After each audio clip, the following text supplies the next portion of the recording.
Inform human, आप तक सच पहुंचे, यही हमारी कोशिश है।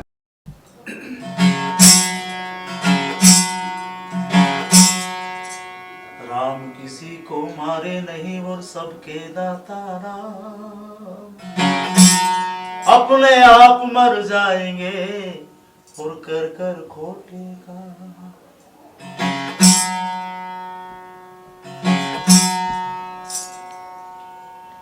नमस्कार।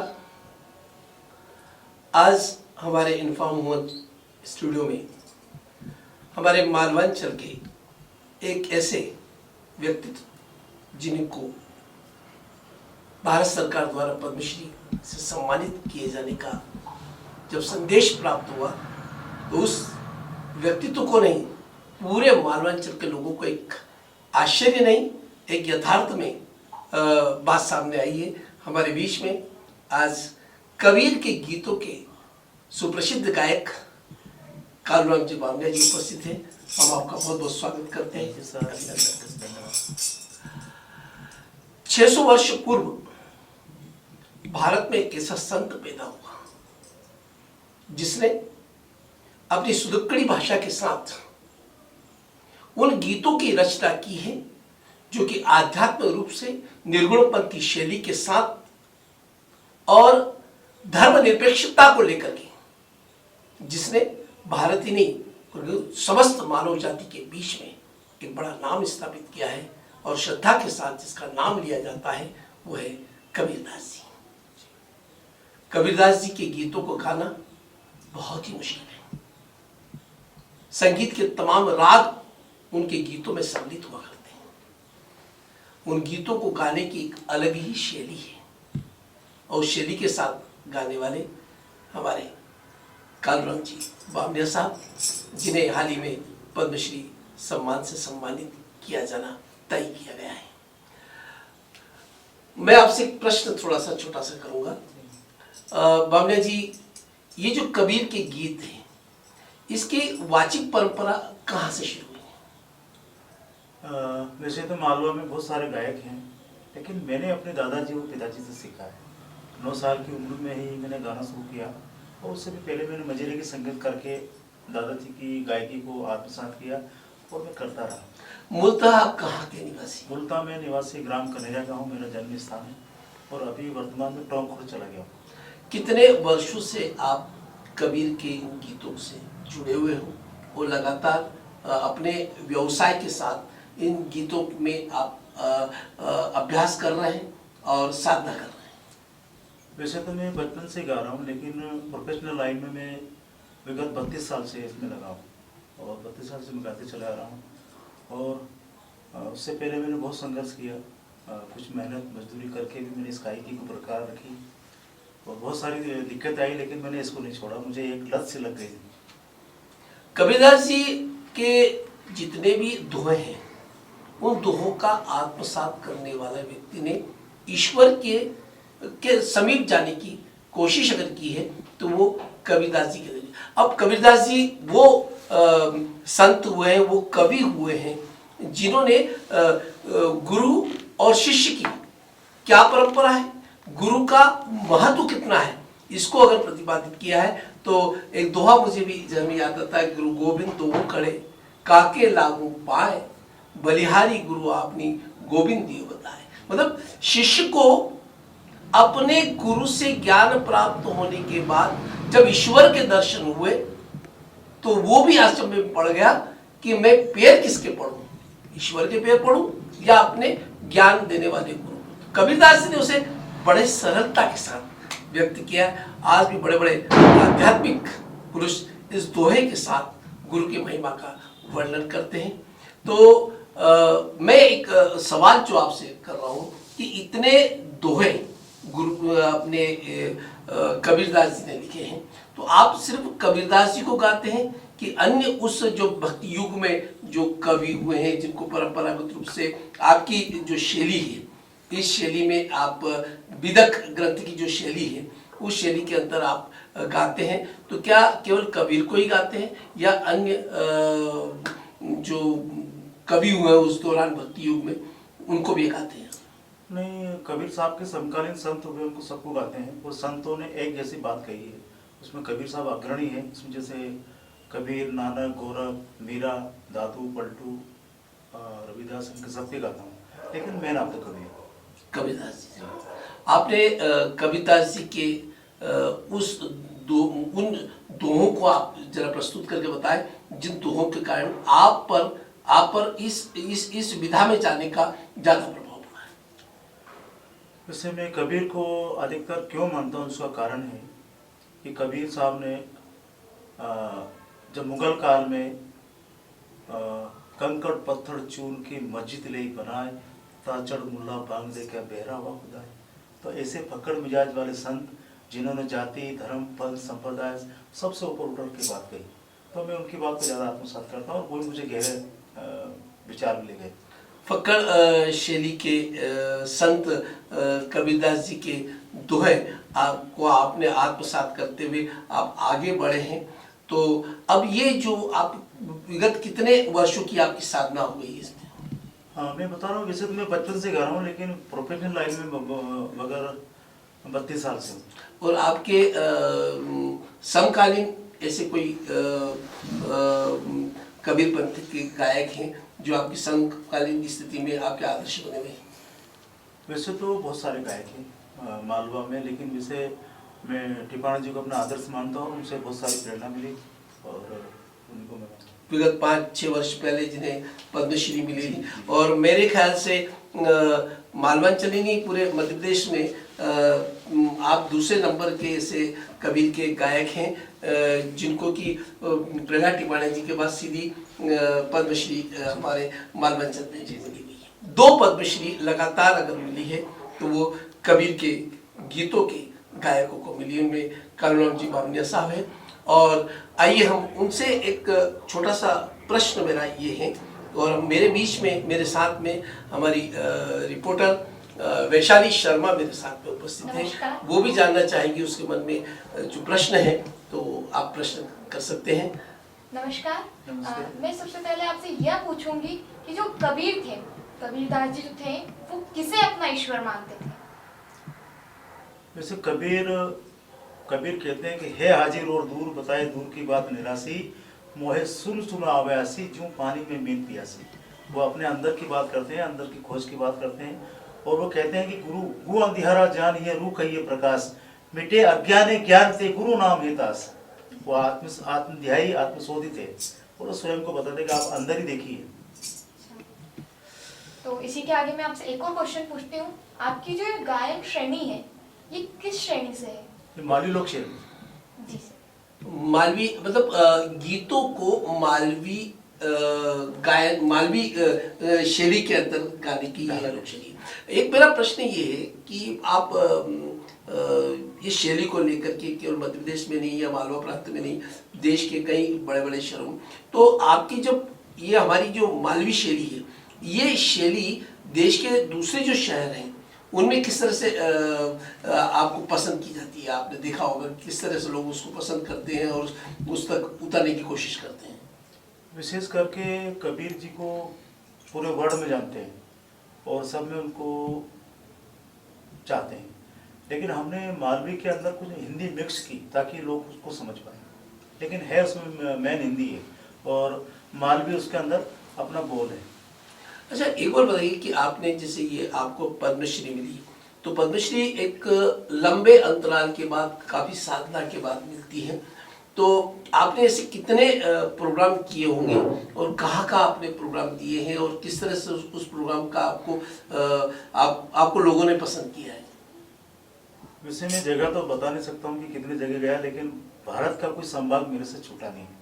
भारत का कोई संभाग मुझसे छूटा नहीं है, और भारत से बाहर भी जो अपने भारत के टुकड़े हैं, नेपाल, भूटान और पाकिस्तान। अच्छा, अंतर्राष्ट्रीय स्तर तक आपने अपने कबीर गायन की शैली के साथ भारत को गौरवान्वित किया है। मेरे मन में एक प्रश्न ये है कि कबीरदास जी पर बहुत विवादित बयान भी आए हैं, आप उसको किस तरह से लेते हैं? कबीर तो कहते हैं कि भाई लड़ने और झगड़ने की जरूरत नहीं है। हमारे देश में निर्गुण और सगुण के बहुत विवाद होते हैं। कबीर ने बहुत अच्छे से कहा है कि निर्गुण और सगुण एक सिक्के के पहलू है, दोनों बराबर है। अब जो जितना जान सकता है, जो जितना उसको पा सकता है, वो पा ले।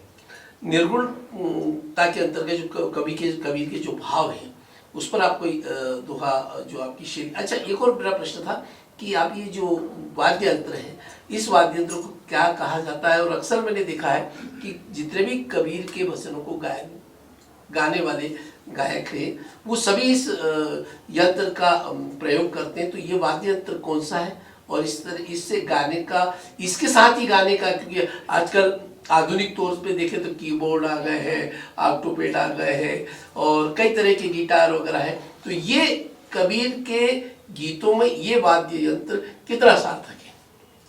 वैसे तो अगर आप इसको बजने के बाद, इसको सुनने के बाद अगर आंख मिच करके आप थोड़ी देर सुनेंगे तो लगेगा कि समुद्र से कहीं उछाल आ रही है, उसकी आवाज़ आ रही है। एक ये तंबूर का मतलब निर्गुण होता है, जो देखने में नहीं आता। अच्छा। देखने के बाद में इसका अगर आग आप मिच लेंगे तो इसकी आवाज़ आपको बहुत ही गहरी सुनाई देगी और बहुत एक मीठी सी आवाज़ आएगी। और दूसरा, इसमें 5 तार है, इसको तंबूरा कहते हैं। और ये 5 तार अपने शरीर के प्रतीक है, क्योंकि 5 तत्व और 3 गुण से मिलकर हमारा शरीर बना है और वही संदेश तंबूर देता है। अच्छा, पंच तत्व का जो एक एक तार हमारे जो 5 तत्व के हैं, तो एक एक तार उन तत्वों पर आधारित है और वही जीवन के संगीत को दिखाई जीवन में संगीत दिखाई देता है। तो एक ऐसा कबीर का निर्गुण पंथी वो गीत आप प्रस्तुत करके हमारे दर्शकों को बताएं और आपकी विधा क्या है उससे भी हमारे दर्शक प्रभावित हो। वैसे कबीर के कई पद हैं, लेकिन मैं आपको 1-2 लाइन सुनाता हूँ। जो सदगुरु कबीर साहब ने जितने भी संत हुए जगाने का काम ज़्यादा किया है, लेकिन वे क्या करें, उन्होंने जगाया और हम सोने का काम ज़्यादा किया। तो जगाने के बारे में 2 लाइन आपको सुनाता हूँ, कबीर की है।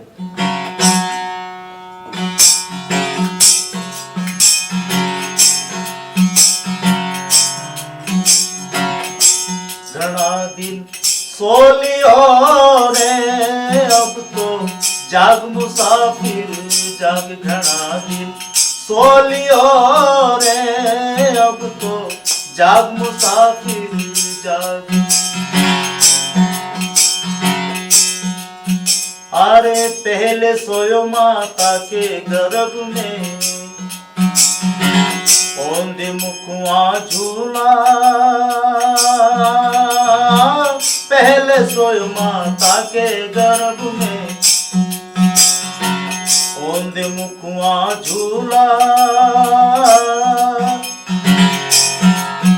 वहां कॉल किया था भजन करूंगा, कॉल किया था भजन करूंगा। बाहर आकर भूला जन्म हारो हो गयो रे, अब तो जाग मुसाफिर जाग। घना दिन सो लियो रे, अब तो जाग मुसाफिर जाग। अरे जाग मुसाफिर जाग। मामले जी, ये जो तंबूरा, पहले तो केवल तंबूरा चलता था, आजकल इसके साथ और कौन कौन से वाद्य यंत्र आप लोग उपयोग करते हैं? वैसे तो बहुत सारे वाद्य यंत्र जोड़े हैं, लेकिन मैंने सिर्फ हारमोनियम और ढोलक है मेरे पास। सिर्फ हारमोनियम और ढोलक? पहले लोगों ने आजकल उसको वाद्य यंत्र उसके साथ आने लग गया। जो हमारे भारतीय परंपरागत वाद्य यंत्र हैं उन्हीं के साथ आप संगत करते हैं और कबीर के भजनों की प्रस्तुति करते हैं। एक मेरा प्रश्न है कि ये जो कवि गायन में बहुत सारे राग होते हैं, चाहे हम ठुमरी कह लें, चाहे हम बंदिश कह लें, राग तिलक कह लें, ये तमाम जो राग हैं आप उन रागों को समझते हुए ही गाते हैं कि एक परंपरागत शैली बनी हुई उसके साथ गाते हैं? जो परंपरागत शैली बनी है, लोक शैली, उसी में हम गाते हैं। और मेरे से कई लोग सवाल करते हैं कि आप ये कौन से राग में गाया, कौन से ताल में गाया, तो मैं तो कहता हूँ इसको मैंने ये लोक ताल है और बैराग इसका राग है। क्या मतलब राग आप समझ लो कौन सा राग है? मतलब ये कबीरदास जी के गीतों की जो शैली है, कबीर वाणी की जो शैली है, ये शैली एक ऐसी शैली है जिसमें कई रागों का समावेश है। आज हम शास्त्रीय गायन के में अगर हम जाते हैं तो वहाँ बिना राग के कोई भी शास्त्रीय गायन पूरा नहीं होता। अलग अलग राग में अलग अलग शास्त्रीय गायन होता है, और ये तमाम उन रागों के साथ, सम्मिश्रित रागों के साथ आप एक ये जो राग है या जिस हम अपने आप की एक परंपरागत जो शैली है वो शैली इसमें विद्यमान, रागों के साथ विद्यमान है। एक मेरा सरल सा प्रश्न ये है कि जब आपको ये पता चला कि पद्मश्री मिल रही है तो आपको कैसा महसूस हुआ और क्या? सबसे पहले मुझे दादाजी और पिताजी याद आए कि आज उनकी संगत करके मैंने जो पाया, अगर वो संगत में नहीं कर पाता तो शायद ही नहीं मिलता। फिर भी राज्य सरकार को, केंद्र सरकार को दोनों में श्रेय जाता है और संतोष हो जाता है।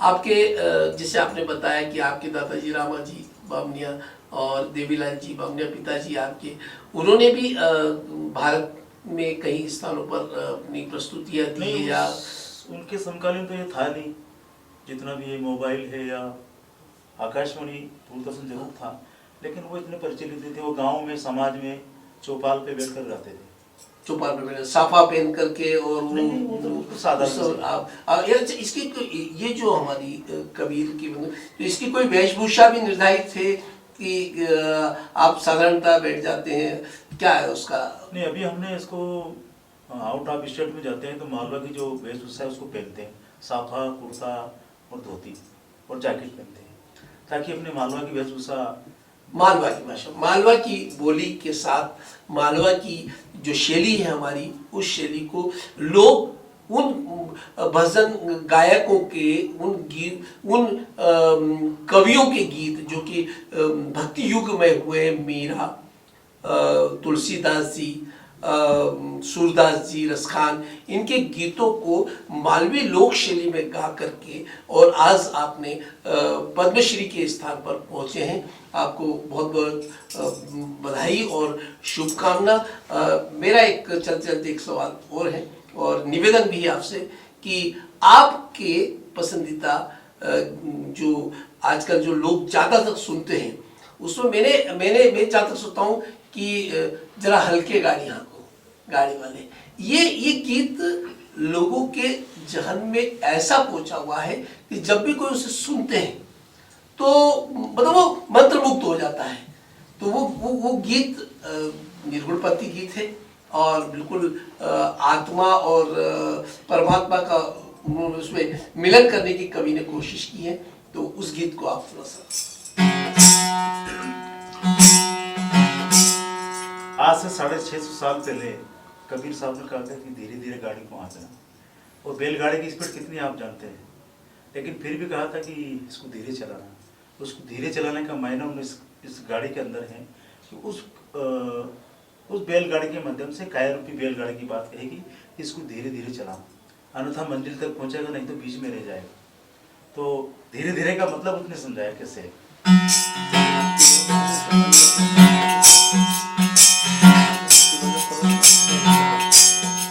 वो जरा धीरे धीरे गाड़ी हाँको मेरे राम गाड़ी वाले, वो जरा हल्के गाड़ी हाँको मेरे राम गाड़ी वाले,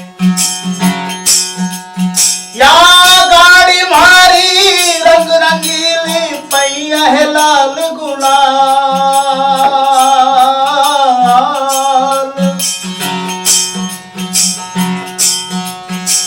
हाकण वाली छबीली भाई बैठन वाला राम भैया, हल्के गाड़ी हाँको मेरे राम गाड़ी वाले, वो जरा धीरे धीरे गाड़ी हाँको मेरे राम गाड़ी वाले, मेरे राम गाड़ी वाले।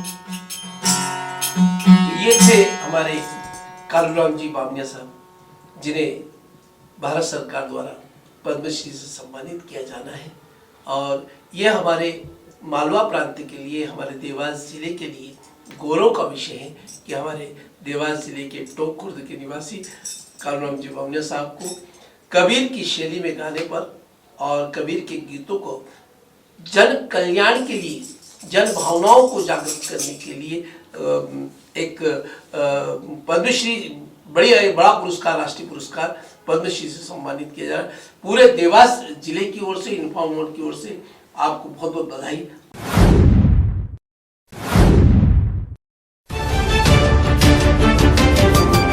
इन्फॉर्म ह्यूमन, आप तक सच पहुंचे, यही हमारी कोशिश है।